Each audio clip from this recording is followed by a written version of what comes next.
Yo, what's good, nation? Dre's back at it again with another podcast. Today, y'all, is going to be an acting podcast.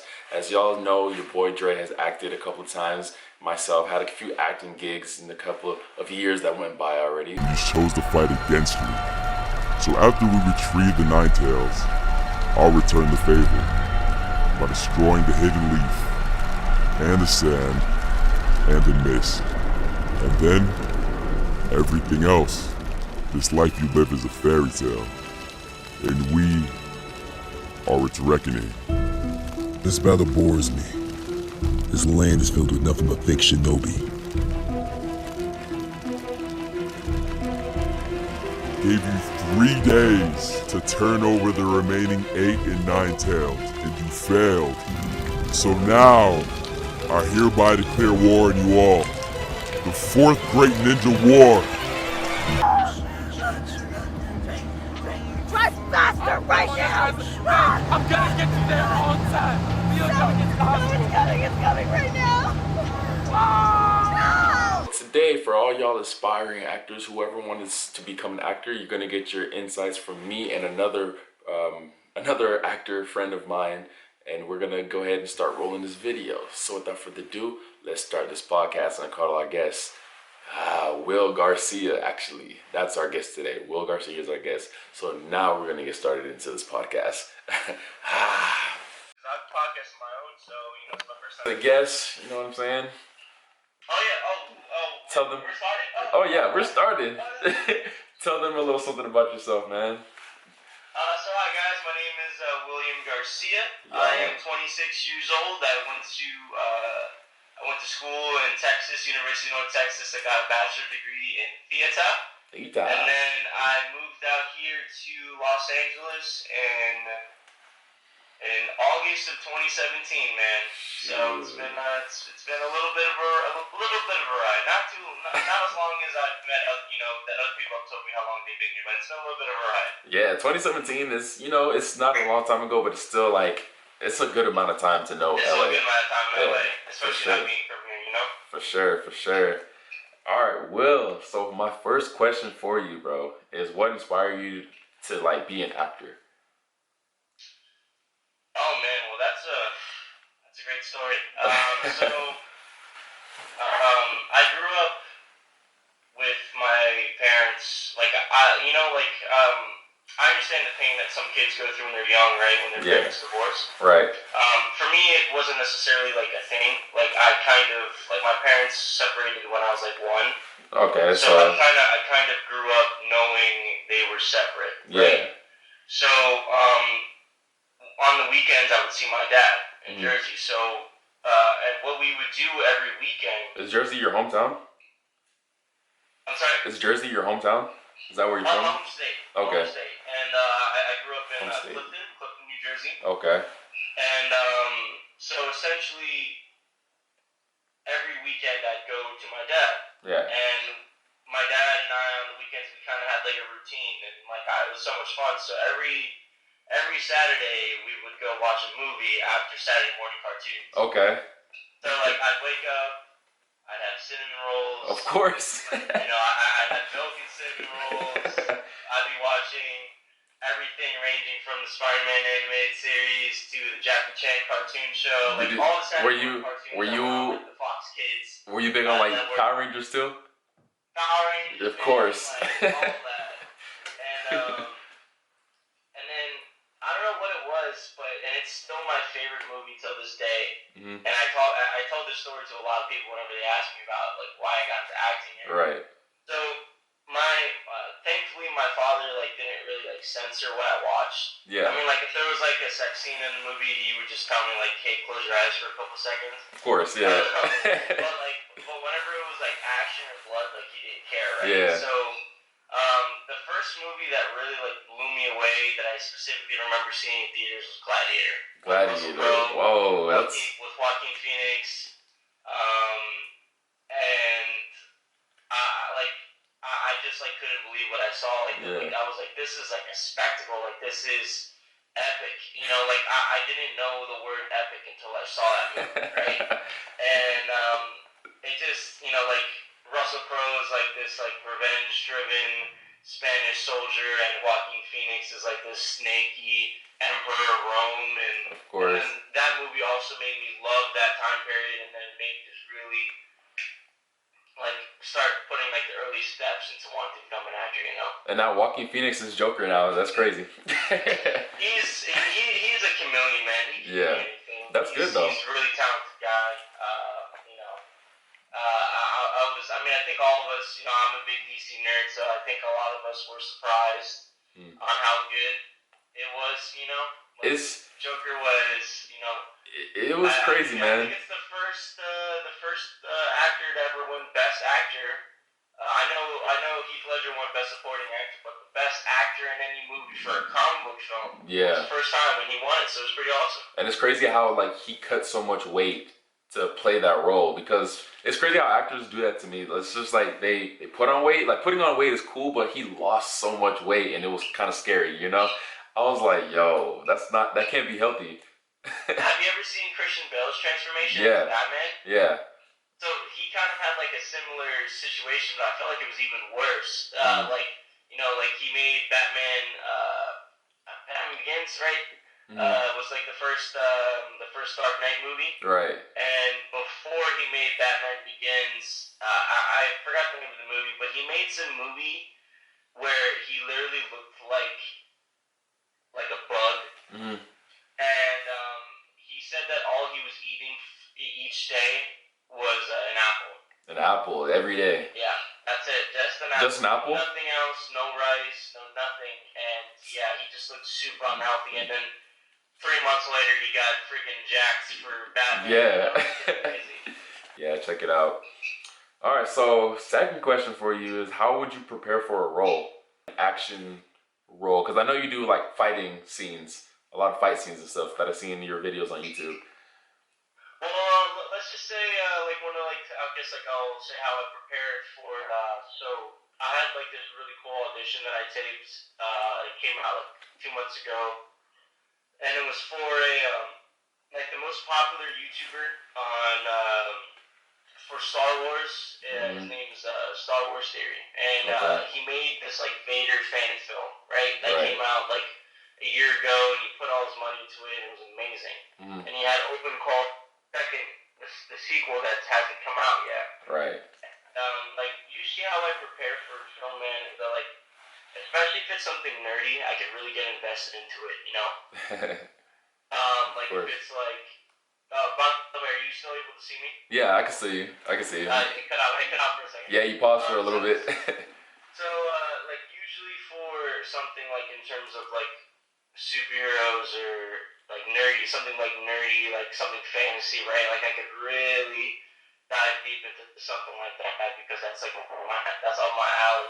Right. Like I grew up being like a really nerdy kid. Like I still am a nerdy person, to be honest. Like I love comic books. I love Star Wars. Anime. I love anime. Of like course. All these things. You know what I'm saying? Yeah.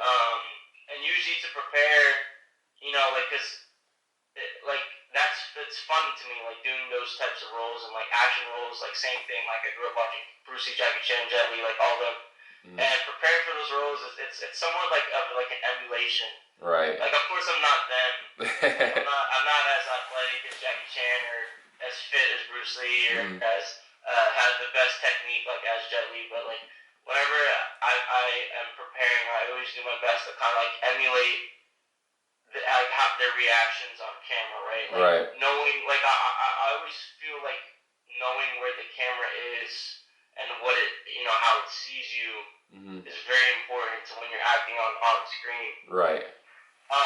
Like a lot of wrestlers have gotten famous because of things like that. Like The Rock is like a perfect example. Like if you ever watch his pro wrestling days, you notice that he plays to the camera perfectly. Yeah. And not only does that make him a bigger star, but that also makes the people like him more. Whereas they get them engaged. Who's like really good in the ring and he's really athletic, but he doesn't necessarily like play to the camera or the crowd or like make like certain faces and things like that, and it kind of it takes away. So it's also knowing for me as well as like knowing like I guess like how to look at the camera like that Ryan Gosling effect, you know? Right, I feel you.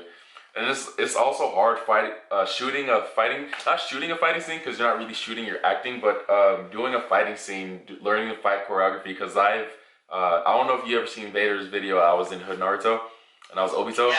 So that fighting scene, it was crazy, man. And it's just fun shooting a fighting scene. I just like doing action fight scenes, you know. And man, when I heard I was being able to play the part as Obito, I was just, I was hyped about it. That was like my first major role because I've always did like extra roles or I've had like little side character roles, but like my first major, role to be in. Yeah. It was just fun all around, man. And I think you posted something. And I thought that was really cool, man. Like I think you guys were at like a convention. And, Yeah. Like San there was, Jose. like, people coming up to you, like knowing you from the video. Like that's dope, man. Yeah, man. So dope. That's awesome. It was great, man. Great time. All right, so third question for you. How do you memorize scripts and learning your lines? Because script reading is not easy. And memorizing your lines. Okay, go ahead, finish. Sorry. Yeah, and memorizing your lines. Because, for instance, for Naruto the movie, Vader, he didn't technically give me the script until that day of the shoot.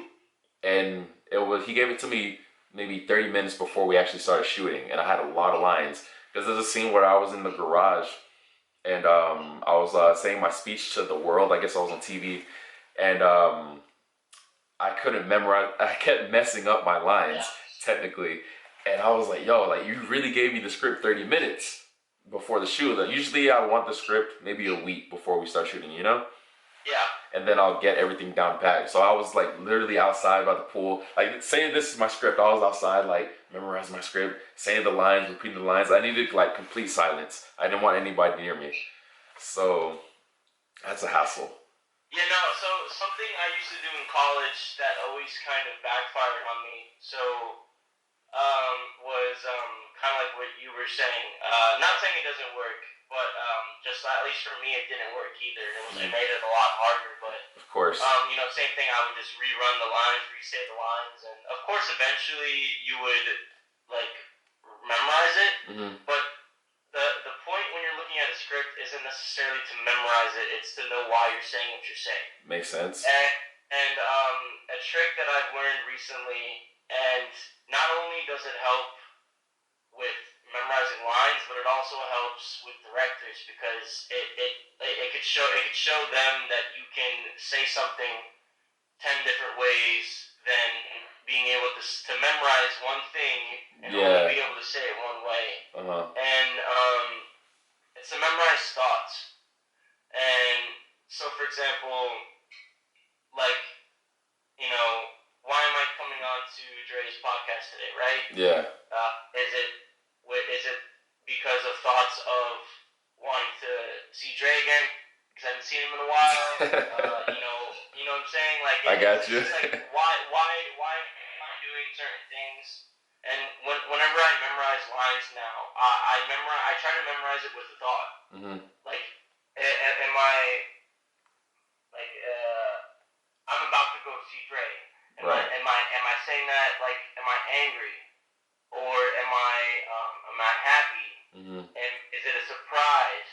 Because then when you say those lines, when you have those thoughts like Dre, oh my God, it's so good to see you, or Dre.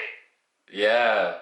You know what I'm saying? The energy's different. It's like when you add thoughts into lines, it makes it so much easier, and then it also it helps you able to not like stay in that, because like me, I have a major problem with that, and thankfully I've been getting out of it. But it's like when you memorize lines, like next time you do it, like you might catch yourself like you'll be saying it the same way to memorize it.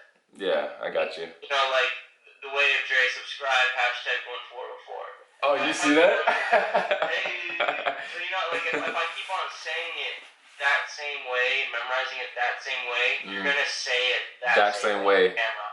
Okay. And if the director doesn't like it and he asks you to do it a different way, it's gonna be hard for you to shake. Yeah, I got you. You don't want to be battling that on shoot day, right? Yeah. So yeah.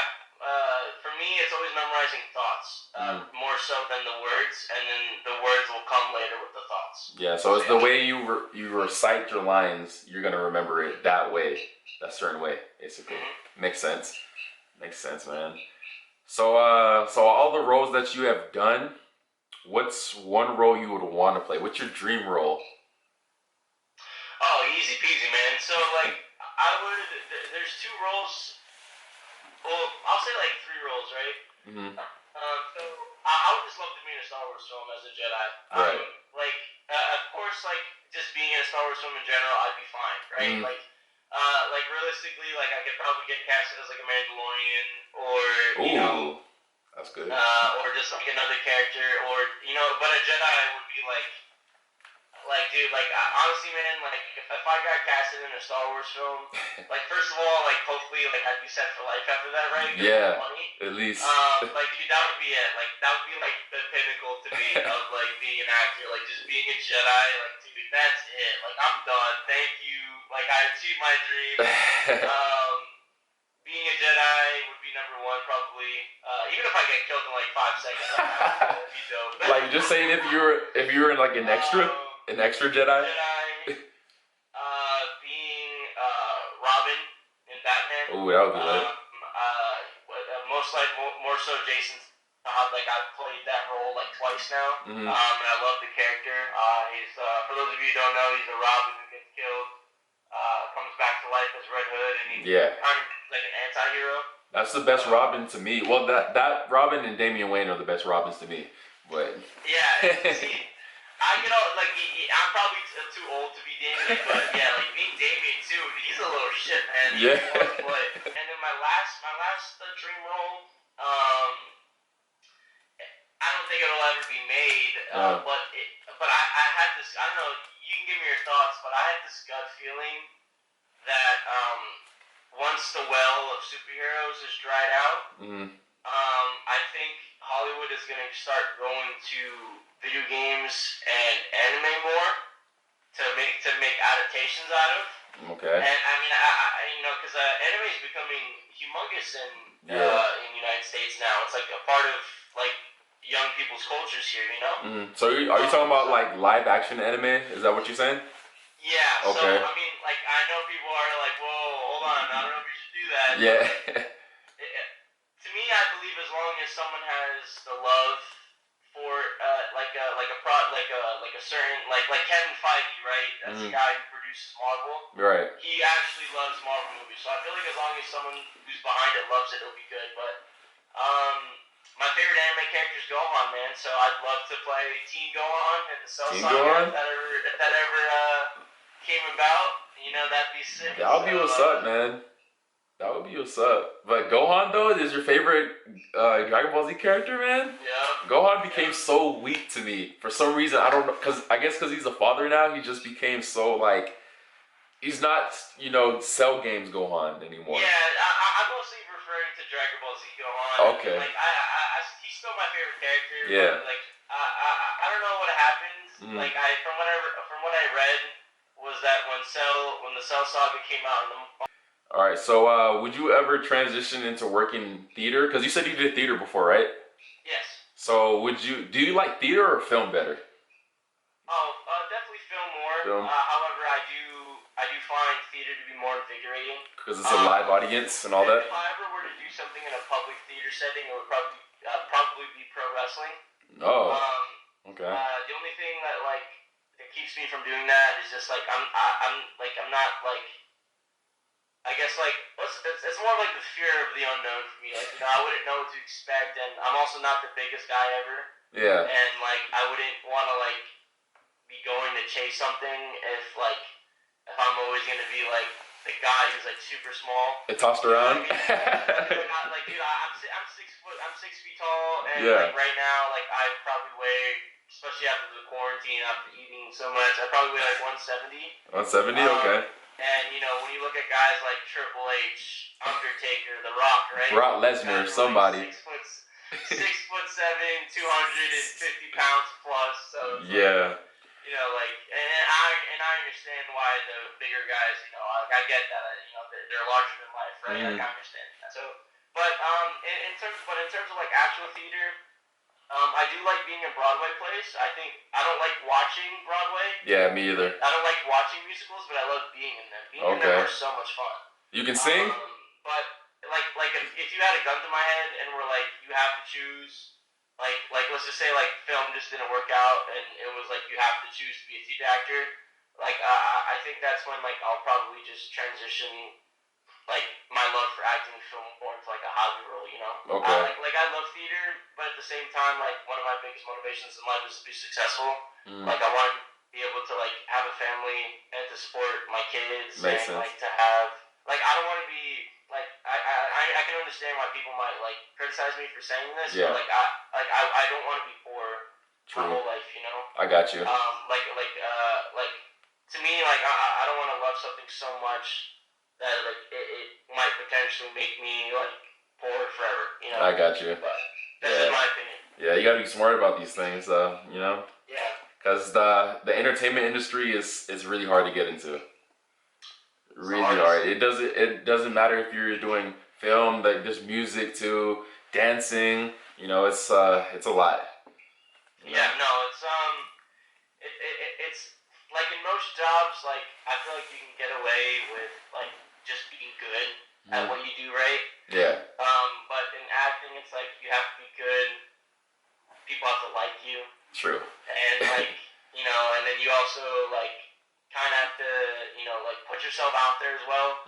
Like that's something I struggle with a lot. Is that like I love acting, but like I guess like the public side of it is like is what's like hardest for me because like I don't like people knowing too much about like my personal life and like who I am as a person, you know. Yeah.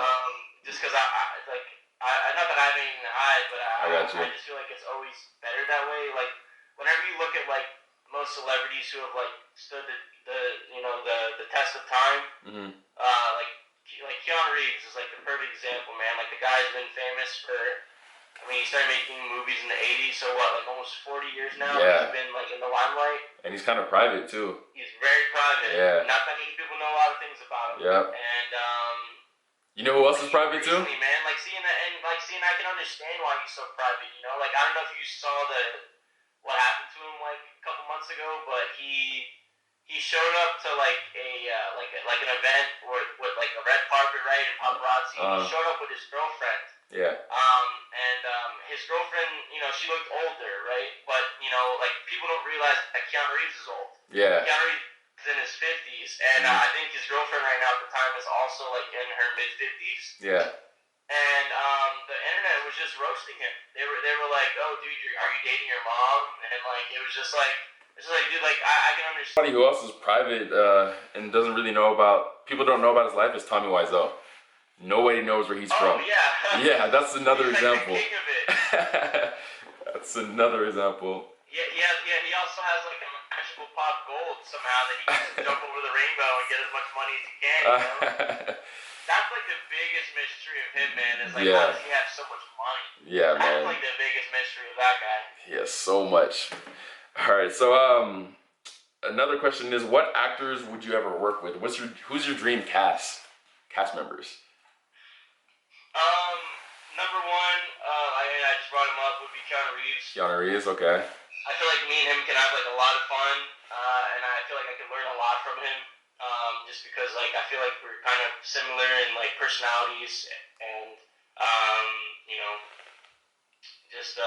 he's my favorite actor. So I'd love to work with him.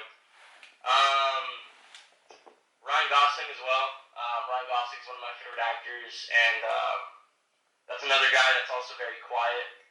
He's actually been famous since he was a kid. Yeah. Like he's been in film for a long time, but not a lot of people know that. Go ahead. I said not a lot of people know that either. Yeah, no, exactly.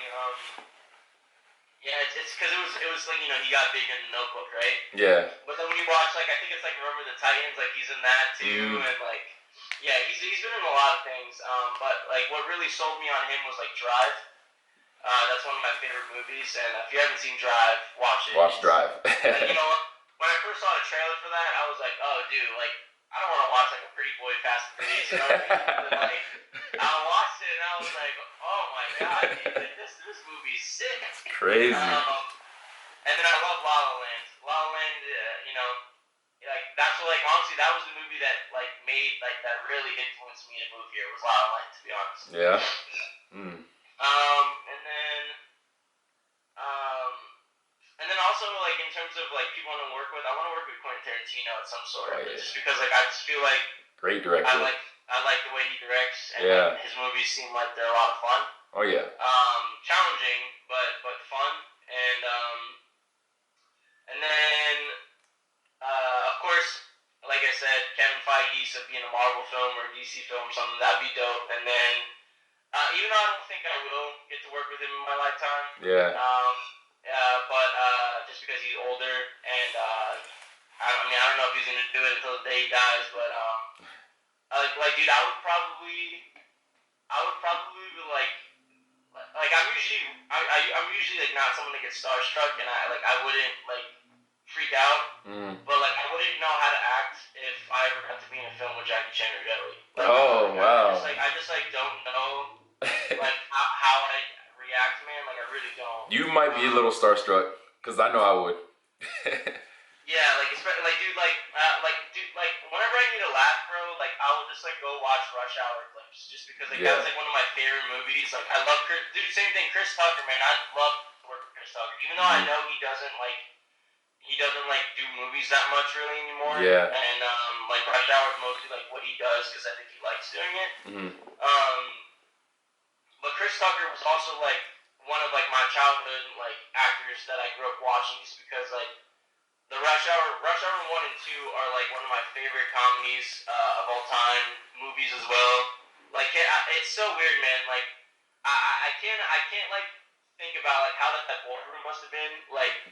Who were you gonna pair up with Jackie Chan? You know, like to make this movie, this buddy cop movie, and they were like, let's pick Chris Tucker. He only had like one or two films under his belt. Like, let's pick him. Like that was such a weird like combo. Yeah. But it ended up being the best combo, and now they're like best friends. I love Chris Tucker. I also like one of the most underrated films ever made is Fifth Element. Oh yeah. And he's in that movie as well, Chris Tucker, and he kills it as Ruby Rod. It's so funny. So yeah, there's a bunch, man. What's the hardest role you've ever played? Playing Red Hood, man. Playing Red Hood. That role like almost like broke with me too, man. Not because it was so good, but and you know, they tell me, the people I work on this film with all the time tell me that like I'm like overdoing it in terms of my criticism for it. But it's just like how I feel like about it.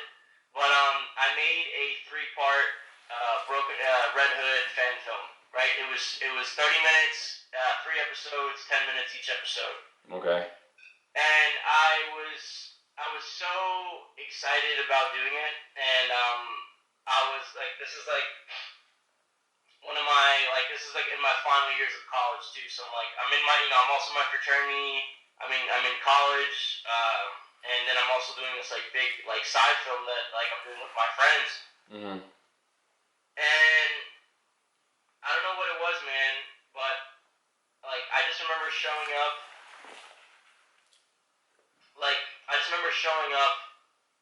The first day of filming, like so pumped. And then when we started, I don't know what it was, but I just couldn't land anything. Okay. And I couldn't land like the lines like I was saying I knew were bad, and it was really tough. It was really hard. And then after that first day, it kind of like set me like in like a downward like mental spiral for like the rest of the 3 parts. And like I had a lot working against me too. Like I had a mask on, so like you couldn't like see my face. Of course. Like that's one drawback people don't realize. Like you probably know because of the Obito mask. Yeah. Like people don't realize that when you have a mask on, it's mostly about body language. Like, it turns away really from acting to body language. And it was like we really wanted to make it like a present, like for all of us, like all this hard work. And I don't know what happened, but basically like there were like certain parts where like the sound cut out, and even with wearing a mask, parts where like people were shooting guns and there was no bullet sound, so it was just like kind of like embarrassing. And you know, I remember like after that was all over, I was like, dude, like do I want like I don't know. Like part of me was like, dude, like should I like crap? Like I tried putting my heart and soul into a project, and it just like Yeah. at least in my opinion, like with the exception of like part three in the series is great, but the first two are like kind of whatever. But Yeah, I got you. but I don't know. Like I was just like really hurt, and I was really down about that. Like it's something I put my heart and soul into. But then when I realized that like there were just like that I accepted was that there were so many other factors that like at least I think now looking back on it like kind of affected it, and then not only did that film actually help me a lot with my mental game because like I know I'm better than what I guess like I showed, and essentially it taught me that it's okay, like basically that it's okay, like if you mess up, or like if like every actor sometimes makes things that don't come out to what they want it to be. And it also helps me in this town in terms of auditions with being told no. True. Because you're going to hear a lot of no's here. For those of you who are watching this and you're thinking about being an actor, moving to Chicago, LA, or New York, like you're going to be told no a lot. There's going to be a lot of no's like, in this industry. I always tell everybody, if you don't have thick skin and you want to be an actor, you won't last like 6 months being here. Because people are going to be dicks. There's gonna be times where people are like, dude, you were freaking awesome, dude. Like you killed it. And then there are times in audition rooms where they're gonna look at you and they're gonna be like, yeah, I don't know what that was, man. So like it's it takes a lot, and but yeah, that was I guess like the hardest role for me was my own I guess like pet project. Got you. Like, did you guys have to run ADR because wearing a mask? Because like as yes, we did. Yeah, because you really can't hear as much dialogue through a mask because it's like everything's kind of muffled. Yeah, so you have to go back and do ADR, and I did a lot of ADR for that film. So, but body language is key. We did. Yeah, not feeling on that. All right, last question. Any advice to any aspiring actors out there? This is y'all chance to listen now. You gotta listen. No, for real, because it's important. Because you shouldn't get into this lifestyle unless you really are in love with it. Well, like I was saying in the last question, like one advice I always say is like you have to have thick skin. You absolutely have to have thick skin. You also have to know your worth. Like Dre laughs at me about this all the time. But like when I first met Dre, it wasn't like it wasn't like I was trying to be like this like hotshot guy, but it was just like you just kind of have to like know your time, because like your time is valuable here. Yeah, there's been times where like I wanted Will in shoots and he'll just be like, oh, I don't have time. Like it was an extra shoot. I think I had a little short skit. I was like, oh, I want you to be an extra, and you're like, nah, bro, like, to be real, like, at first I thought you were busy, but you're like, nah, to be real, bro, like, I don't want to be an extra. If you have any featuring roles, like, let me know. And I was like, oh, okay.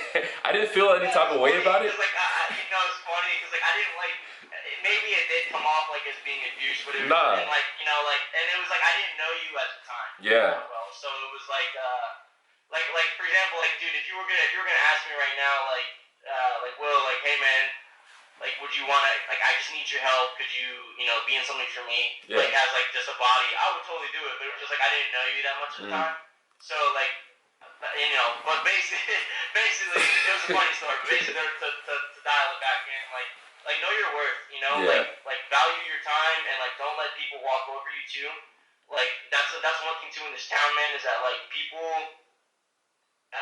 they're gonna, like, try to, like, take advantage of you, and something that you have to also know here is negotiating skills. Most definitely. Is like again, like, to know what you want to do, what you don't want to do, and if you take a stance on that, people will and of course, like, this is something that I struggle with sometimes, because I've been here for a little bit, so it's like tough sometimes, like, to really like keep on working at it, but it's also like just keep on attacking your craft, man. Of course. Like every Monday, like I do like a monologue Monday, and I like try to like memorize things, and I try to go over scripts, like just for like 1 minute monologues throughout the day, and or I'll like like do something creative. Like last week, because of May the 4th, especially during this quarantine, you should be learning a lot of things. Yeah. And again, I've talked on this episode Dre's podcast that I love Star Wars, so I taught myself how to edit a lightsaber in After Effects. Okay. So it's like also like teaching yourself things and making videos or things that you have better in some sort of way. Makes sense. It's always learning. Like if you're here, if you decide to be here, this is what you should be doing. Of course, if you think it's more of a hobby, it's a different story. But like if you're here and you're trying to really attack it, you kind of have to do everything you can. And I'm not saying that's easy; it's hard. Yeah. But those are the things that come to mind. Okay, I got you. Yeah, I mean that's all good advice, to be honest. Yeah, because I feel like in terms of like most people would probably thought I would have said like you have to be good at acting. Of course. But like I feel like there's a role for everybody here. Yeah. Like if whether you're amazing at acting, whether you're mediocre at acting, like I feel like there's projects for everything. Yeah. Like whether like for example if you're mediocre at acting or if you're just kind of like a goofy person, then like those like Nickelodeon or like those Disney Channel type of. You know what I'm saying? Like it's like you don't have to be like an amazing actor to be in like everything. Like it's like there's a role for everybody depending on what you could do. Yeah. And also your look, right? Like, your look is also like a big like that's like the like I usually say whenever when people ask me like what do I look for in a girl, I usually say like looks attract and then personality makes me stay. Mhm. It's the same thing with acting. Like, Got you. Looks, like if they're going for a certain look, that's what's going to attract you to them, and then how they like you or how you work is what's going to decide if they want to hire you. Exactly. The personality is big key. It's not all so much about looks, but it's also room. So speaking of how we met, how did we meet actually? Because I actually kind of forgot how we met each other. I was trying to think. I was like, how did me and Will meet? Because I know what we did after we met. Instagram, bro.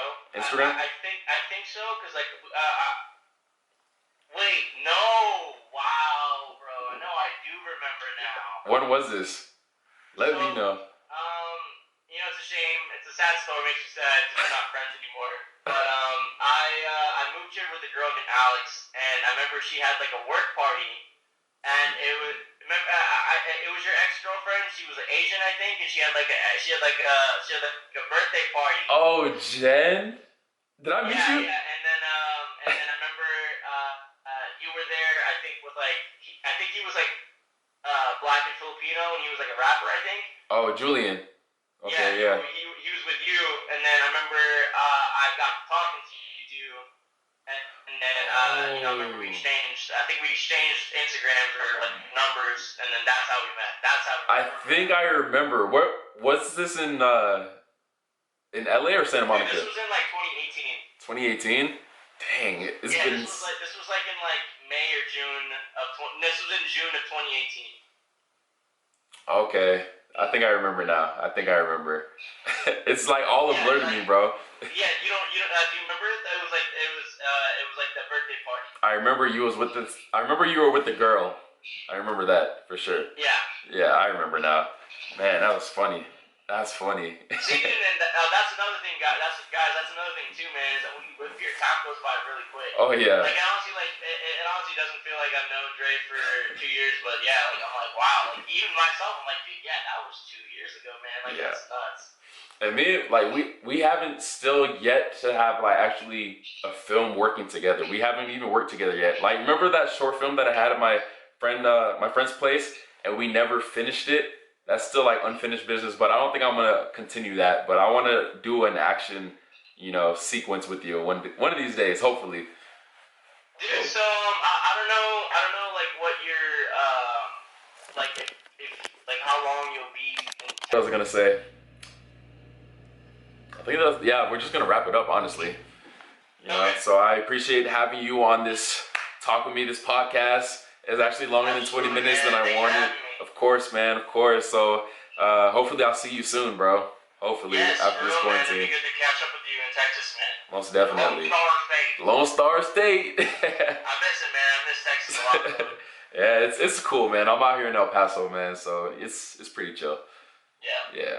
All right, man. So I'll catch you on the flip, or whatever. Hopefully, I'll get you another podcast, maybe a part 2 one of these days. Oh, absolutely, man. I'm always down to be on. If you know, keep this up, man. It seems like it's a good idea. I like it a lot, man. And someone who does a podcast of his own, like it's always great to see people like being creative and doing things like this, like that. You know. Of course. You know, we're starting from the bottom, right? So it's fun. Starting. So keep it up. Thanks, man. Thanks. All right. I'll see you, bro. Peace out. Yeah, so that's Will, a great friend of mine, and all that, great actor as well. So without further ado, we're gonna go ahead and end this video. So I'll catch y'all on the flip, and I'm out.